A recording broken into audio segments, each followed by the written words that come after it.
중국의 사드 경제 보복이 전방위적으로 확대되고 있습니다. 한국 단체 관광을 금지하면서 관광 여객, 항공 공연객까지 피해가 일파만파입니다.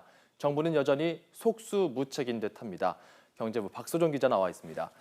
자, 오늘이 중국 소비자의 날이거든요. 네. 중국의 보복이 더 노골적으로 진행되는 것 같습니다.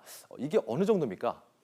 일단 업계에서는 이른바 전면전이라고 표현하는 수준입니다. 어느 정도인지 직접 살펴보겠습니다. 네. 먼저 중국은 오늘부터 한국 관광을 전면 금지했습니다. 국가 여유국이 구두 조치를 내렸는데요. 중국 여행사들은 한국 관광 상품을 아예 팔지 못하도록 했습니다. 항공권 구매에다 숙박시설 예약뿐 아니라 비자 신청까지 모두 단체로는 받지 않습니다. 중국 크루즈선도 입항을 금지했습니다. 그동안 상하이나 텐진에서 출항해서 부산이나 제주를 거쳐 일본으로 향하던 크루즈는 아예 한국을 빼고 이제 일본에만 머물게 됩니다. 업계 입장을 직접 들어보겠습니다.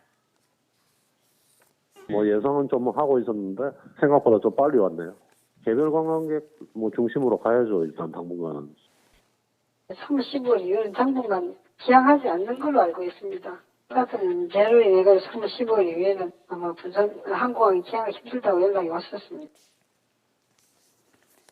여객선뿐이 아닙니다. 항공편도 줄어드는데요. 대한항공은 중국 8개 노선의 운항을 79회 줄이고 아시아나항공은 중국 12개 노선 운항을 90회 줄입니다. 진에어 같은 저가 항공사들도 중국 노선 운항을 일부 중단합니다. 그리고 공연업계까지 된서리를 맞았습니다. 중국인 단체 관광객을 유치하던 난타와 점프 같은 비언어 퍼포먼스, 관람 예약률 급감했고요. 중국 공연이 취소되기도 했습니다. 중국 단체 관광객들이 이제 비중이 많이 있었던 극장이다 보니까 그런 부분에 있어서 저희가 4월 달부터 이제 약 한 2~3개월 정도 휴관을 할 예정입니다. 북경에서 4주의 공연이 확정이 됐었습니다. 10월에 공연이 확정이 되어 있었는데 8월에 저희가 계약서를 쓰다가 갑자기 중단이 됐었어요. 심각하군요. 또 네. 중국 소비자의 날 오늘을 맞아서 사드 보복 조치가 본격화됐다고 하더라고요. 오늘이 어떤 날이기에 그렇습니까?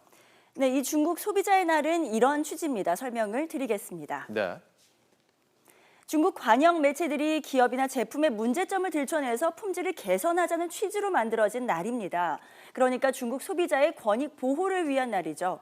그런데 최근에는 외국 제품을 집중적으로 공격해서 그 업체를 위축시키는 사례가 늘고 있습니다. 이 때문에 자국 기업들을 보호하는 수단으로 변질시켰다는 비판이 나오고 있습니다. 그렇군요. 중국이 이렇게 나오는데 우리나라가 현재 중국의 수출을 많이 하고 있지 않습니까? 그렇습니다. 그러다 보니까 이 피해를 더 크게 있는 것 같아요. 맞습니다. 특히 국내 대기업의 중국 매출 비중이 해마다 높아지고 있습니다. CEO 스코어가 중국 매출액을 공시한 70개 기업을 분석한 결과를 함께 보겠습니다. 지난해 3분기까지 이 기업들의 누적 매출 가운데 중국 매출 비중이 평균 18%에 이릅니다. 비중이 아주 크죠. 특히 중국 매출 비중이 가장 높은 기업은 LG 디스플레이입니다. 무려 70% 가까이에 이릅니다. 이어 오리온, KH바텍, 삼성 디스플레이, SK 하이닉스 등이 상위 10개 기업에 들었는데요. 모두 중국의 의존도가 30%를 넘습니다. 그만큼 중국 정부의 보복 위험에 노출돼 있다는 뜻이겠죠. 직격탄을 맞고 있는 화장품 업종은 어떨까요? 아모레퍼시픽과 LG 생활건강의 중국 매출 비중은 각각 18.5%와 5.9%였고요. 타격이 심한 롯데 계열사, 롯데케미칼과 롯데쇼핑은 4.7%, 4.5%였습니다. 중국 매출 비중을 줄여나가는 것이 쉽지 않은 과제가 될 것으로 보입니다.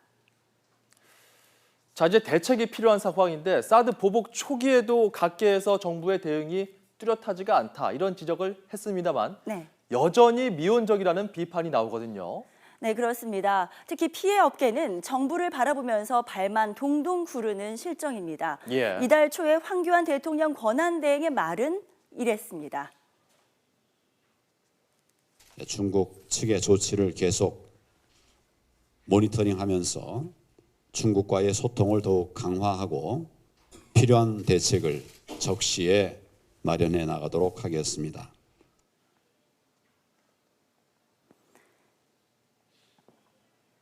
네, 이렇게 적시의 대책을 내놓겠다던 정부. 그런데 그 적시는 대체 언제일까요?